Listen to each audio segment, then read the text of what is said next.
해결하기 위해서 저희는 리커런트 구조를 사용을 했고요.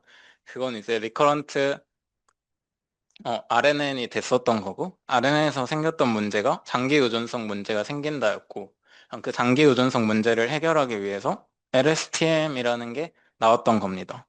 그래서 그 LSTM 다음에는 GRU라는 모델이 나오게 되는데요. 이거는 이제 Gated Recurrent Unit이라는 건데, 뭐, 이거는 생각보다 되게 간단합니다. LSTM에서 변화가 생긴 건데, LSTM의 장기 의존성 문제를 LSTM이 장기 의존성 문제를 해결하려고 했지만 구조가 되게 복잡해지는 현상이 생겼죠. 세 개의 게이트와 뭐 셀 스테이트, 히든 스테이트 해서 앞에 계산식을 보신 분은 알겠지만 파라미터가 되게 많습니다. 파라미터라고 하면은 뭐 가중치, 행렬 이런 것들이 다 되는 건데 되게 복잡하게 됩니다. 그래서 이걸 좀 더 단순화할 수 없을까? 단순한 모델로 만들 수 없을까? 해서 나온 게 GRU 모델입니다. GRU에서는 LSTM에서 나왔던 셀 스테이트라는 걸 그냥 다시 없애버리고 히든 스테이트 하나로 통합을 해버리자. 그러면 오른쪽에 있는 사진을 보면 알 수 있겠지만 LSTM은 히든 스테이트가 아래에 있고 여기서 한 가지 과정을 몇 개 거쳐서 셀 스테이트로 넘어갔다면 GRU에서는 그 연산 과정을 인풋에서 바로 받아서 해결을 하고 히든 스테이트로 정보를 넘겨준다. 그래서 결국엔 어, GRU는 LSTM을 간소화한 모델이다. 라고 기억하시면 좋을 것 같아요. 음. 그래서 GRU에서는 세 개의 게이트를 두 개의 게이트로 일단 줄였고요. 그래서 어, 업데이트 게이트, 리셋 게이트 두 개를 만들어 놓습니다. 그리고 셀 스테이트를 없애고 히든 스테이트 하나만 유지를 하게 되는 거죠. 그리고 이 히든 스테이트는 장기 기억과 단기 기억을 모두 포함하게 됩니다. 그러면 게이트 두 개가 하는 역할을 한번 봐보면 업데이트 게이트는 이전 히든 스테이트에서 저희가 이전까지 있던 맥락 정보를 가지고 올 텐데 그 정보들을 얼마나 유지할지 결정을 합니다.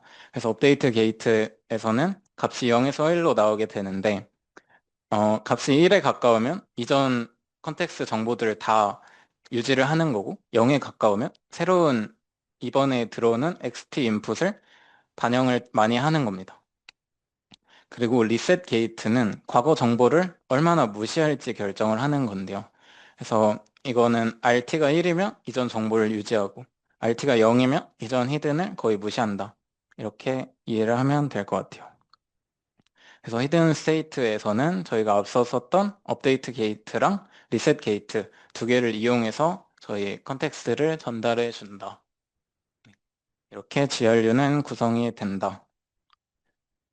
그래서 LSTM과 GRU의 차이를 봐보면 일단 게이트에서 차이가 생기게 되죠. 간소화했다고 제가 말했던 것처럼 세 개에서 두 개로 줄게 되고 스테이트라는 것도 LSTM에선 셀 스테이트랑 히든 스테이트 두 개가 있었는데 간소화해서 히든 스테이트만 존재했다. 그리고 아웃풋도 LSTM에서는 아웃풋 게이트로 최종 출력을 조절했으나 GRU에선 업데이트 게이트로 직접 출력을 결정했다. 그리고 LSTM은 제가 말했던 것처럼 학습해야 될 게 훨씬 많잖아요. 그렇다 보니까 학습 속도가 느려지게 돼요. 복잡한 구조니까. 그리고 GRU는 그에 비해 좀 더 간소화했기 때문에 학습 속도가 빠르고요. 그래서 성능을 보면 LSTM은 긴 시퀀스나 복잡한 데이터에서 우수하고 GRU는 짧은 시퀀스, 리소스 제한 환경에서 우수한 성능을 보이게 됩니다. 그 다음에 나오는 모델은 시크2 시크라는 모델이 나오게 되는데요. 그래서 이 모델은 왜 나왔냐고 하면은 지금까지 저희가 살펴본 RNN, LSTM, GRU 모델들은 어, 단어를 그대로 넣어주면 그 개수만큼 단어가 나오는 구조로 이루어졌었어요, 보통. 그래서 근데 문제는 입력도 시퀀스, 출력도 시퀀스가 될 때 발생이 하게 되는데 그 의미가 뭐냐면 길이가 입력과 출력이 다를 수 있다는 거예요. 예를 들어 번역하는 걸 예시를 들면 뭐가 있을까요? 영어로 엄청 긴 문장을 넣었을 때 한국어로는 되게 짧은 단어로 번역이 되는 경우들이 있겠죠. 이럴 때 앞에서 배웠던 모델들은 문제가 생기게 됩니다. 그래서 다시 말하면 저희 앞에서 본 모델들은 인풋과 아웃풋의 크기가 같거나 그 크기들이 미리 정해져 있었어야 했는데 그걸 해결하고자 저희는 시크2 시크라는 네, 모델이 나오게 됩니다. 그래서 이거는 줄임말이고 결국에 시퀀스 투 시퀀스라는 모델입니다. 그래서 시퀀스 투 시퀀스의 구조가 이렇게 그림으로 나타나 있고 이 구조는 위에 써져 있듯이 RNN 모델을 두 개 사용한다고 이해하시면 좋을 것 같아요. 그래서 하나의 문장 시퀀스를 입력받아서 또 다른 하나의 시퀀스를 생성하는 모델이다. 그래서 기본 구성은 여기 써져 있듯이 인코더와 디코더라는 걸로 구성이 되게 되는데요. 그래서 인코더랑 디코더라는 거에 대해서는 처음 들어봤잖아요. 앞에 세션에서도 나온 적이 없는데 그럼 인코더, 디코더에 대해서 한 번만 짚고 넘어가면 저희가 오토 인코더라는 걸 알아야 합니다. 다음 주 세션도 제가 하는데 그때 오토 인코더도 또 내용이 있거든요. 그래서 여기서는 살짝만 보면 오토 인코더는 맨 윗줄을 보시면 네, 효과적인 피처를 저희 배우 학습하는데 사용을 한다. 그래서 어, 아래 도식화된 그림을 보면 알 수 있듯이 인코더라는 거를 통해서 데이터를 압축하는 걸 볼 수가 있죠. 그래서 인코더는 데이터를 압축한다. 그래서 transforms input data라고 써져 있는데 데이터를 인풋해서 가장 효율적인 데이터를 찾는다 생각하시면 돼요. 그러니까 차원 축소한다고 생각하시면 됩니다. 그럼 여기서 보면 저희가 인코더에 처음에 문장들을 넣어서 컨텍스트 벡터로 네, 출력을 하게 되잖아요. 이게 정보를 압축하는 과정이라고 보시면 돼요. 우리가 한 가지 문장을 넣어서 그 문장이 가지고 있는 컨텍스트를 하나의 벡터로 압축한다. 그게 인코더가 하는 일이다. 그다음에 그 컨텍스트를 디코더에 들어가게 되는데 어, 디코더 같은 경우에는 그 인풋 데이터를 여기도 또 오타가 있네요. 어, 다시 복원하는 과정을 거치게 돼요. 디코더는 그 압축된 정보를 가지고 다시 우리가 넣었던 정보로 복원을 하는 역할을 하게 됩니다. 그래서 아래 써진 것처럼 오토 인코더는 데이터를 표현하는 걸 학습한다. 즉, 이 인코더 부분이 되게 중요합니다. 그래서 데이터를 차원 축소한다고 생각하시면 되는데 거기서 데이터를 또 다르게 표현하는 방법을 학습한다. 그래서 우리는 이 시퀀스 투 시퀀스 모델은 그 압축한 컨텍스트 벡터 하나를 가지고 디코더에 넣어서 다시 문장을 뱉어내는 구조로 이루어지게 됩니다. 음, 그래서 이거는 인코더 부분을 좀 더 자세하게 해놓은 건데 문장 데이터를 넣어서 컨텍스트 벡터 하나로 압축을 하는 게 인코더다. 그리고 디코더는 인코더에서 저희 컨텍스트 벡터를 받아서 하나씩 단어를 예측하면서 새로운 문장을 출력하는 모델이다. 그래서 아래 도식화된 걸 보면 좀 더 이해가 쉬울 수 있는데 결국에 이 파란색 부분이 디코더가 되게 되는 거거든요. 그래서 디코더에서 컨텍스트 벡터인 C라는 걸 사전에 받아서 이게 C라는 건 곧 입력 데이터의 맥락을 다 가지고 있는 거죠. 그걸 가지고 출력을 하나씩 하는 겁니다. 근데 이 시퀀스 투 시퀀스도 한계가 계속 생기게 돼요. 그러니까 앞에서부터 계속 여러 모델이 나오는데 다 한계점이 있잖아요. 그래서 지금 최종적으로 저희가 사용하는 LLM도 계속 업데이트가 되고 있는데 저희 완벽한 모델을 찾는 과정까지 계속 이런 과정이 반복될 것이라는 거. 그래서 시퀀스 투 시퀀스가 가지고 있는 한계점은 첫 번째로 픽스 랭스 컨텍스트 벡터라는 게 있어요. 그래서 인코더가 입력 시퀀스를 하나의 컨텍스트 벡터로 압축을 하게 되는데 이 컨텍스트 벡터의 크기를 저희는 고정이 되어 버립니다. 컨텍스트 벡터의 크기가 고정이 되어 버리기 때문에 입력 문장이 아무리 길고 엄청 짧아도 아무리 길어도 동일한 크기의 벡터 하나로 요약을 하는 문제가 생기게 됩니다. 그리고 두 번째는 긴 문장을 넣었을 때 정보 손실이 발생을 하게 되는데요. 엄청 많은 양을 넣어도 우리는 하나의 벡터로 표현을 하는 구조이기 때문에 성능이 저하게 됩니다. 이걸 이제 인포메이션 보틀넥이라고 하고요. 보틀넥이라는 단어가 저희 AI 쪽 공부하다 보면 되게 많이 나와요. 병목 현상이라고 하는데 뭐 한 번쯤 네, 익혀두시면 좋을 것 같고, 세 번째로는 저희 디코더는 매 스텝마다 동일한 컨텍스트 벡터만 참고를 하게 돼요. 그래서 똑같은 맥락 정보만 계속 받기 때문에 특정 단어에 집중하기가 어렵다는 문제가 생기게 됩니다. 즉, 나는 이전에 한 단어가 만약에 제일 이제 중요한 시점인데, 컨텍스트 벡터인 모든 문장에 대한 정보를 받기 때문에 특정 단어에 집중하기 어렵다는 문제가 생기게 되고, 이 세 개의 한계점을 해결하기 위해서 저희는 어텐션 메커니즘이 나오게 됩니다. 이제 마지막 목차인데, 어텐션을 설명하기 위한 빌드업이었다고 생각하시면 돼요. 사실 앞에 모델들은 지금 네, 거의 사용을 안 하는 것 같고, 제 생각엔. 어텐션이 뭐 이제 목요일에 할 세션인 트랜스포머의 가장 기초가 되기 때문에 어텐션 부분 설명드리면, 어텐션은 RNN과 LSTM의 구조적 한계를 해결합니다. 그래서 고정 크기 벡터로 전부를 요약하는 대신 매번 저희 소스 문장에서 출력 전부를 매번 입력으로 받는다 라고 써져 있죠. 근데 이게 무슨 말이냐면, 음,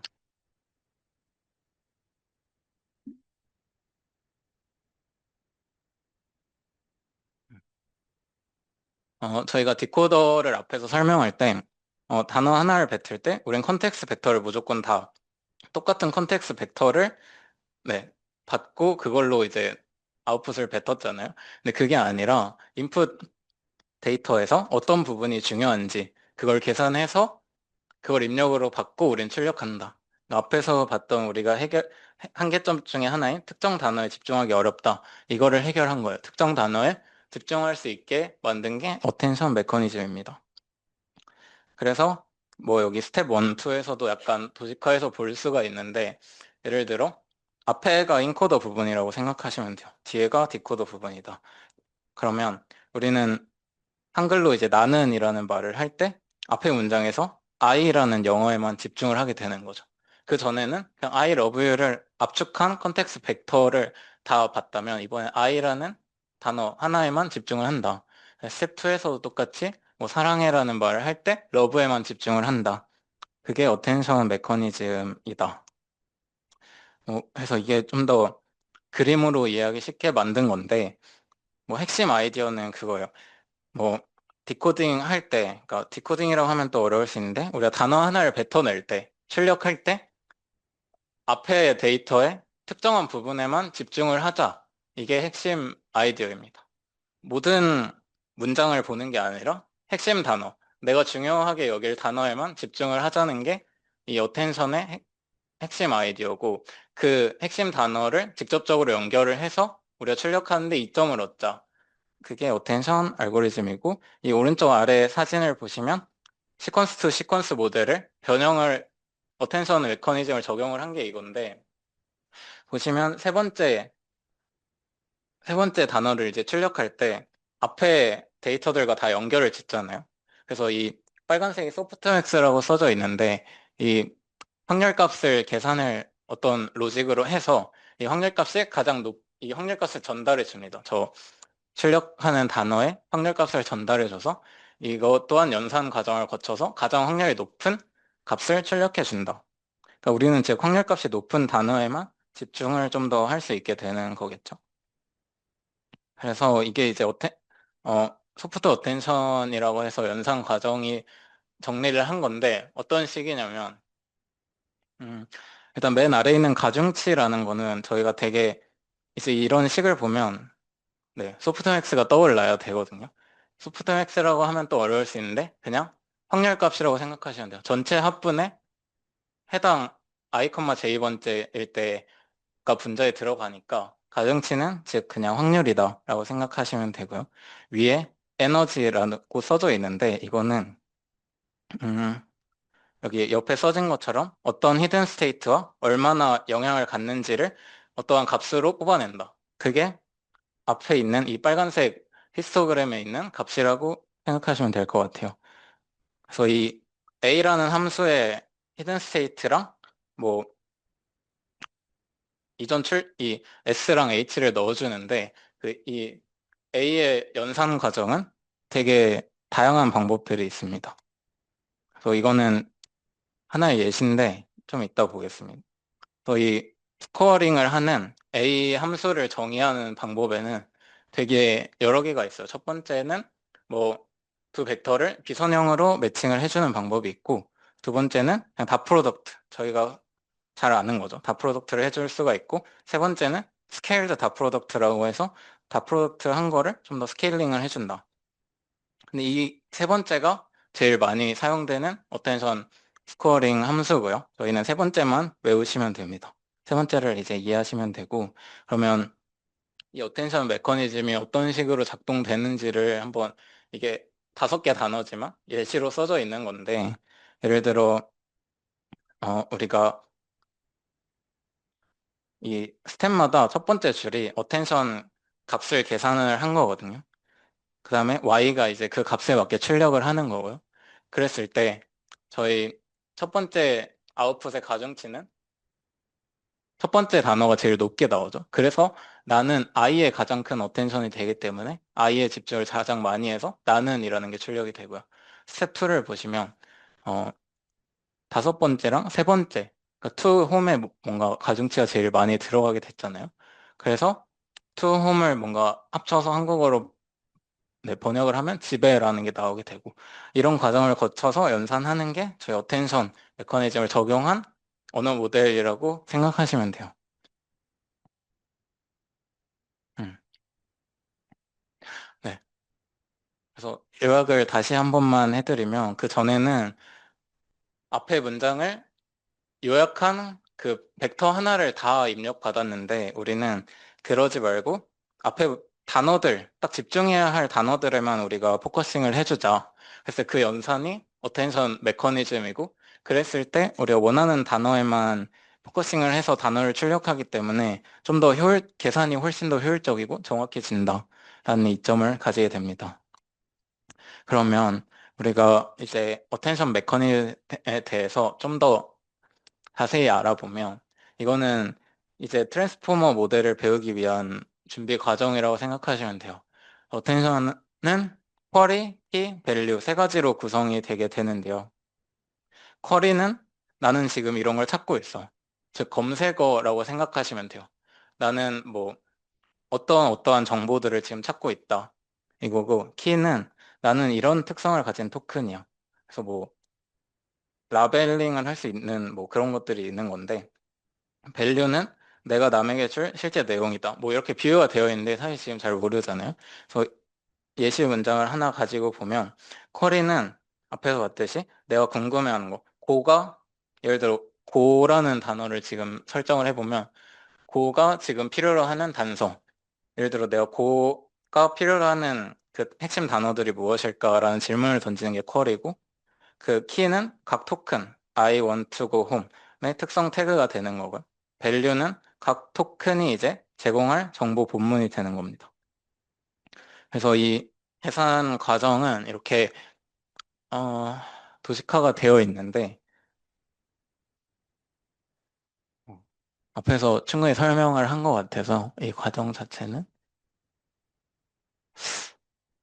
아니, 다시 설명을 할게요. 그래서 쿼리는 제가 말씀드렸다시피 딱 우리가 지금 궁금한 단어가 되는 거고요.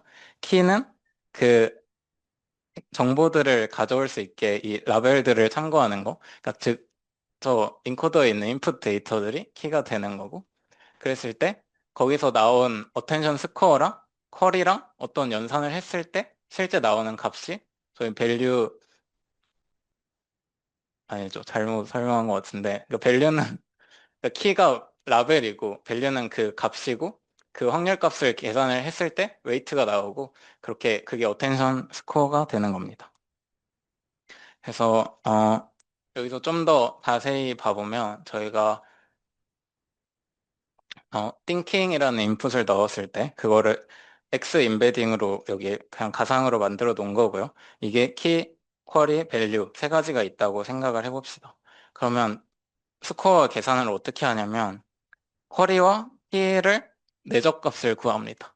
쿼리와 키의 내적값을 구해서 그 다음에 스코어를 계산하고 스케일링 하는 과정을 거쳐. 제가 세 번째 어텐션, 그 어텐션 함수를 할 때 세 번째가 가장 중요하다고 했잖아요. 그게 스코어 연산할 때 다 프로덕트 하고 스케일링까지 하는 거였는데 여기서도 쿼리와 키를 다 프로덕트 한 다음에 스케일링 하는 과정을 거칩니다. 스케일링 하는 이유는 벡터 차원이 커져서 점수가 너무 커짐으로써 학습이 잘 안 되는 문제를 막기 위해서 스케일링을 한다. 그리고 그 다음에 소프트맥스를 하는데 소프트맥스를 하는 이유는 계속 말하지만 점수를 이제 확률적으로 표현을 하기 위해서 우리가 어떤 단어에 가장 높게 집중을 하느냐 그걸 표현하기 위해서 이러한 연산 과정을 거친다. 네. 어, 어텐션 값은 뭐 이런 식으로 저희는 구하게 되고요. 사실 표현을 하면 이렇게 됩니다. 근데 이 과정 자체는 오늘 다루기보다는 목요일에 이제 트랜스포머를 배우게 될 텐데 그때 좀 더 자세히 보면 좋을 것 같아요. 그래서 어텐션 자체가 제가 앞에서 설명을 살짝 빠뜨린 것 같은데 커리 키 밸류를 만들 때 이 x가 임베딩 벡터거든요. 단어의 임베딩, 월드 임베딩이고 그거에 맞는 가중치를 또 곱해서 쿼리 키 밸류가 생성이 되고 지금까지 말했던 어텐션 연산 로직을 통해서 저희는 Z라는 어텐션 스코어를 뽑아낸다. 이게 이제 확률이 되는 것입니다. 음. 그랬을 때 이거 이제 마지막 슬라이드인데 가장 시각적으로 보기 좋게 하려고 이걸 가져왔어요. 아래 문장에서 우리가 이시라는 단어를 이제 연산을 하려고 하는데 어텐션 연산을 하면 저 세 개 단어에만 집중도가 퍼진다는 걸 알 수가 있어요. 근데 어텐션을 안 할 때는 앞에 문장을 그대로 압축한 뭔가 하나의 벡터로 우리가 모든 단어를 다 연산을 했는데 지금은 어텐션 연산이라는 걸 사용을 하게 되면 이 단어 하나하나가 어떤 단어들에만 집중을 하는지 볼 수가 있습니다. 그래서 이거의 장점이 제가 말한 것처럼 뭐 계산량에서 이득을 볼 수 있다도 있는데 뭐 설명하는 모델에서도 이게 이점을 발휘하게 돼요. 예를 들어 어, 어떤 단어에 집중을 했기 때문에 이건 이런 아웃풋을 출력했다. 뭐 NLP에서도 그런 식으로 할 수 있을 것이고 설명하는 AI를 XAI라고 많이 하는데 뭐 그런 거 할 때 이점이 많이 생기게 됩니다. 네. 그래서 이제 서머리 한번 하고 끝내면 저희는 자연어 처리를 하고 싶다. 그러면 인간이 하는 말을 컴퓨터가 이해할 수 있게 만들어야 되는데 그게 이제 벡터로 만들어야 된다는 거였고 그래서 텍스트는 그대로 모델에 들어갈 수 없기 때문에 벡터화를 하는 건데 처음에 뭐 스파르스 리프레젠테이션이라고 해서 뭐 원하드 인코딩이 나왔었죠. 하나만 1이고 나머지 다 0인. 근데 그거는 의미 표현에 한계가 생긴다. 그냥 다 똑같은 독립 관계가 생겨버리기 때문에 뭐 어떤 게 유사한 단어인지 알 수가 없다. 그러면 덴스 리프레젠테이션, 즉 의미 공간을 형성해 주자. 그래서 월드 임베딩이라는 걸 해주는데 그거는 뭐 가까운 단어는 유사한 의미를 가지게끔 단어를 수치적으로 벡터로 나타내 주는 거고 그 월드 임베딩을 하는 방법이 뭐 여기 써진 CBOW나 스킵그램이 있었는데 이거는 패스된다.